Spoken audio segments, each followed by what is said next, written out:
আসসালামু আলাইকুম, আমি নাইম দক্ষিণ কোরিয়া থেকে সবাইকে স্বাগত জানাচ্ছি আমার ইউটিউব চ্যানেল নাইমিলিতে। যদি ভালো লাগে তাহলে সাবস্ক্রাইব, আর যদি ভালো না লাগে দেখতে থাকুন, দেখতে দেখতে ভালো লাগা ভালোবাসা হয়ে যাবে ইনশাল্লাহ। দর্শক, গতকালকে আমি একটা ভিডিও করেছিলাম, যে এই ভিডিওটার ক্যাপশন ছিল যে ঢাকা সেনানিবাস থেকেই আমাদের একজন মেজর রাশেদ স্যার তিনি গুম হয়ে গেছেন, নিখোঁজ হয়ে গেছেন। আর এই ভিডিওটার ভিতরে আমি কিছু বার্তা দিয়েছিলাম যে ঘটনাটা সত্য নাকি মিথ্যা। যদি সত্যি হয়, যেহেতু তার আত্মীয় স্বজন আছে, বন্ধু বান্ধব আছে, পরিবার আছে, কেউ না কেউ তো আমার নিউজটা দেখবে, আর অবশ্যই আমরা বিষয়টাকে ইনফর্ম করব। তো আলহামদুলিল্লাহ আমার সাথে তার আশেপাশের কিছু মানুষ, আমি এখানে কারোর নাম মেনশন করব না, কারণ এখন পর্যন্ত এটা ফর সিকিউরিটি পারপোজ, যেহেতু বিষয়টা একটু সেন্সেশনাল, সেই কারণে কারোর নামই প্রকাশ করলাম না। বাট আপনি দিন শেষে শিওর থাকেন যে আমার তথ্যগুলো মোটামুটি 95%ই সত্য। তো সত্যতার জন্য এতটুকুই বলি, যারা কাছ থেকে শোনেন, ওনার দুজন বড় বোন আছে, হীরা আপা, মনি আপা, এতটুকু শুনলেই বুঝবেন যে আমি নিশ্চয়ই তাদের সাথে কানেক্ট হয়েছি। কারণ এটা আপনাদের একটু বিলিভেবল বিষয়, আপনাদের বিশ্বাস হওয়া দরকার যে আমি তার পরিবার, তার বাবার নাম হচ্ছে আনসার খান, ওনার আম্মা সম্ভবত ডক্টর, ওনার ভাই, উনি সবচেয়ে ছোট ভাই, 2 বোন বড়, ওনার স্ত্রী একজন ডক্টর, আর ওনার শ্বশুর একজন সচিব মর্যাদার রিটায়ার্ড, তিনি সচিব ছিলেন, এখন রিটায়ার্ডে আছেন। এই তথ্যগুলো যারা জানেন তাহলে বুঝবেন যে আমি অরিজিনাল তথ্যগুলাই দিচ্ছি। প্রশ্ন হচ্ছে যে মেজর রাশেদের গুমের বিষয়টা কেন আসছে, বা তিনি কি আদৌ গুম হয়েছেন কিনা, পরিবার কি বলছে, আর সোশ্যাল মিডিয়াতে আমরা কি শুনছি। মেজর সিনহা হত্যাকাণ্ডের পরে বা পিলখানা ট্র্যাজেডির পরে বিভিন্ন সময়ে কিছু আমাদের আর্মি অফিসারদের গুম হওয়ার পরে এখন যখনই আমরা এই ধরনের কিছু শুনি, সেটাকে প্রথমত আমরা বিশ্বাস করি, আর যার কারণেই মেজর রাশেদের বিষয়টা অনেকের কাছেই এটা সত্য বিশ্বাস হয়েছে, বা আমিও এটা সম্পর্কে জানতে চেয়েছি। এখন আসেন আমরা ধাপে ধাপে ক্লিয়ার করি যে মেজর রাশেদ গুম হয়েছে এই বিষয়টা কে বলেছে।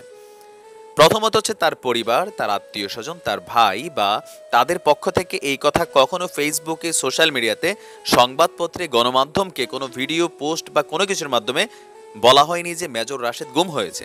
তাহলে আমরা কিভাবে এটা সামনে আসলো, তাই না? এটা একটা মজার প্রশ্ন। প্রসঙ্গটা হচ্ছে যে মেজর রাশেদ অরিজিনালি কিন্তু 8 দিন ধরে তিনি এক ধরনের নিখোঁজ, আমি আবারও বলছি, গুম না, একবারে নিখোঁজও না, এক ধরনের নিখোঁজ। আর এই নিখোঁজটা হচ্ছে তার পরিবারের কাছ থেকে তিনি আপনার যোগাযোগ বিচ্ছিন্ন আছেন।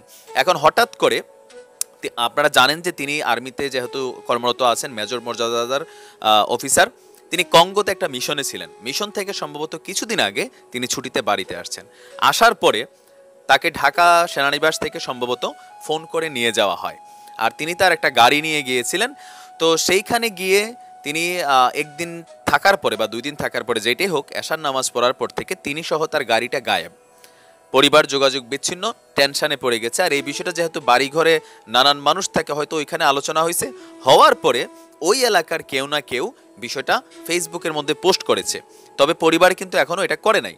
আর ফেসবুকে এই বিষয়টা কয়েকজন পোস্ট করার পরে, আর দৃশ্যত যখন মানুষ খোঁজখবর নিল, হয়তো আত্মীয় স্বজন যেমনে যেমনে হোক, তো বিষয়টা দেখলো যে আসলে উনি যোগাযোগ বিচ্ছিন্ন, তখনই এটা ফেসবুকে পোস্ট আসলো যে তিনি গুম হয়েছেন, নিখোঁজ হয়েছেন। আর এরপরে বিষয়টা যখন বড় সাংবাদিক, আমাদের যারা অনলাইনে কথা বলেন, মেজর দেলোয়ার হোসেন, কনক সারোয়ার, আরও অনেকেই বিষয়টা নিয়ে কথা বলার পরে এটা মানুষের কাছে পৌঁছে গেছে, আর আমরাও সেটা ট্রাস্ট করছি। আমিও গতকালকে এই কারণে ভিডিওটা দিছি। তবে আজকের ভিডিওতে আপনি শতভাগ শিওর হয়ে যান যে তিনি গুম হন নাই। আমি আবারও দায়িত্ব নিয়ে বলছি, তিনি গুম হন নাই, কেননা তার পরিবারের আশেপাশের মানুষ থেকে আমার এই তথ্যগুলো পাওয়া। তাহলে তিনি কোথায় গেলেন, কেন গেলেন, তাকে কেন পরিবার থেকে যোগাযোগ বিচ্ছিন্ন রাখা হয়েছে? ফার্স্ট রিজন, মেজর এই রাশেদ খান তিনি ব্যক্তিগত জীবনে আমাদের মতন পোংটা ছিলেন কোনো এক যুগে, বাট তিনি যখন আর্মিতে জয়েন করলেন, আর্মির যে ধারাবাহিক জীবনযাত্রা, সেটা অনেকটাই ধর্মীয় অনুভূতি, ভাবাবেগ সম্পূর্ণ। সেইখান থেকে তিনি আপনার ইসলামের প্রতি অনেকটাই ধাবিত হলেন। তিনি যখন ধাবিত হলেন, একটা পর্যায়ে গিয়ে তার যে গ্রামের নাম শ্রী কৃপা রামপুর, তিনি সেই নামটা ব্যবহার করতে অপছন্দ করলেন। কেন? তার ধারণা যে গ্রামটার নাম রামের দয়ায় কৃপায় যেই গ্রাম, সেটা আমি ইউজ করব না, ধানদিয়া সম্ভবত ওনার আরেকটা গ্রামের একটা অংশের নাম, সেটাকে তিনি ব্যবহার করা পছন্দ করলেন। এখানে যেটা জরুরি বিষয় সেটা হচ্ছে যে তিনি এতটাই ইসলামকে ধারণ করেছেন বা লালন করেছেন যে তিনি তার বাসায় থাকা টেলিভিশন বা কম্পিউটার, তো তিনি আসলে ওই জিনিসগুলো পর্যন্ত ভেঙে ফেলেছেন, বা তিনি ইসলামের দিকে কিছুটা ধাবিত হইলেন। তারই ধাবিত, আল্লাহ ভালো জানে তার ভিতর। বাট যারা আপনার গোয়েন্দা সংস্থা আছে, নাম্বার 1, আর্মির ভিতরে একটা সংস্থা আছে, এরকম বড় মাপের অফিসারদেরকে আপনার কি বলে মনিটরিং করে। প্লাস তিনি যখন কঙ্গোতে গেলেন, সেইখানে যাওয়ার পরে হয়তো সেখানে আপনার সন্দেহমূলক কোনো কর্মকাণ্ড ঘটেছে, হতে পারে, কেউ বলছে ছুটিতে, কেউ বলছে তাকে ওইখান থেকে ব্যাক করে নিয়ে আসা হয়েছে। আর এখন বিষয়গুলো এখনো ভাষা আমি আবারও বলি, আমরা যেগুলা পাইছি সেগুলা তাদের পরিবারের কাছ থেকে ডাইরেক্ট পাই নাই, বাট একটু ঘুরাইয়া।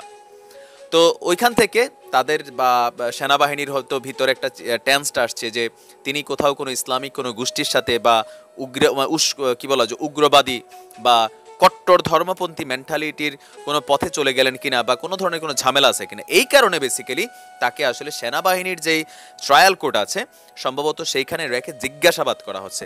তবে আশার খবর হলো, ভালো খবর হলো যে মেজর রাশেদের যে গাড়িটা সহ এতদিন তিনি নিখোঁজ ছিলেন সেই গাড়িটা সেনাবাহিনী নাকি পরিবারকে ফেরত দিয়েছে। যেহেতু গাড়িটা ফেরত দিয়েছে তার মানে তিনি নিখোঁজ হন নাই, গুম হন নাই।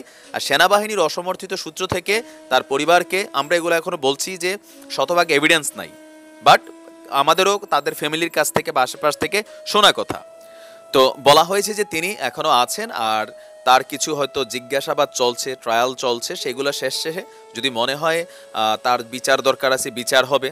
আর পরে তাকে আইনের সামনে হয়তো আনা হবে, যদি তিনি দোষী হন, নির্দোষ হলে তাকে পরিবারের কাছে ফিরিয়ে দেওয়া হবে। এই কারণে আসলে গণমাধ্যম এই বিষয়গুলোকে কভার করেনি, কারণ সেনাবাহিনী থেকে এখনো বিবৃতি দেওয়া হয় নাই যে মেজর রাশেদ সেনা অফিসার্স মেস থেকে উধাও হয়ে গেছেন, তাকে সেনাবাহিনীর কাছে নাই। সেনাবাহিনী যদি স্বীকার না করতো যে না আমরা রাশেদকে পাই নাই, তিনি তো এখান থেকে বের হয়ে গেছেন, আমরা জানি না তিনি কোথায় আছেন, তখন বিষয়টা গণমাধ্যমের সামনে আসতো বা টেলিভিশনগুলো কভার করতো। এটা কিন্তু গোপন রাখার বিষয় না, বা এটা আপনি চাইলেই গোপন রাখা যাবে না। যেহেতু আলহামদুলিল্লাহ তার গাড়িটা ফেরত দেওয়া হয়েছে, সো বোঝাই যাচ্ছে যে সেনাবাহিনীর কাছেই তিনি আছেন, আর যার কারণে পরিবার এটা নিয়ে এখন পর্যন্ত মুখ খুলছেন না। আর যেহেতু তার শ্বশুর একজন সচিব মানুষ ছিলেন, সাবেক সচিব, তো বোঝাই যায় যে তিনি প্রশাসনের অনেকটাই শক্ত জায়গায় আছেন। ইভেন তার যেই পরিবার তারাও কিন্তু আসলে আওয়ামী লীগ রাজনীতি করেন এমন পরিবারই, সো ওই দিক থেকেও তিনি টেনসড ফ্রি আছেন। তারপরে ওই যে দিন শেষে হচ্ছে কি যে এখন দেশে যেই মাঝে মাঝে দুঃসময় চলে বা গুম খুনের বিষয় আছে, নিখোঁজের বিষয় আছে, মাঝে মাঝে যখন এগুলো আমরা দেখি ভয় পাই। বিশেষ করে আমাদের সেনাবাহিনী দেশের গর্ব, আমরা তাদেরকে ভালোবাসি। এখানে একজন সেনাবাহিনীর কোনো সদস্য যখন কখনো কোনো ঝামেলায় পড়ে, সারা দেশ জাতি একসাথে আমরা ঝাঁপাইয়ে পড়ি, একটাই কারণ আমরা তাদেরকে ভালোবাসি। তবে ফেসবুকে যে কোনো পোস্ট দেখা মাত্রই সেগুলো শেয়ার করতে একটু সাবধানে করবেন। আমার আপনার যদি ভুল কোনো পোস্ট শেয়ার হয়, সেটা হবে কি সামরিক বাহিনী সম্পর্কে মানুষের কাছে একটা নেগেটিভ ইমপ্রেশন যাবে, আদৌ আপনার আমার কোনো ফায়দা নাই। সেনাবাহিনীর বদনাম হইলে, সেনাবাহিনীর ভিতরে যারা সাধারণ সৈনিক আছেন তাদের ভিতরে কোনো বিদ্রোহ হইলে এটাতে হবে কি সেনাবাহিনী ধ্বংস হবে।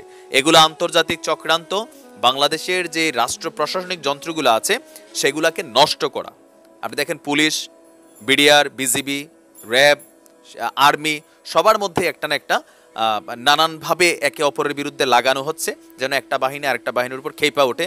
এগুলাতে আমি জানি না কাদের স্বার্থ, তবে ইনশাল্লাহ আমরা অপেক্ষা করছি মেজর রাশেদ সম্পর্কে লেটেস্ট আপডেটিং পাওয়ার জন্য। যদি নির্ধারিত সময়ের ভিতরে তিনি ফিরে না আসেন তাহলে আমরাও সেটা প্রকাশ করব, আর আসলেও প্রকাশ করব। ভালো থাকুন, সুস্থ থাকুন, আসসালামু আলাইকুম।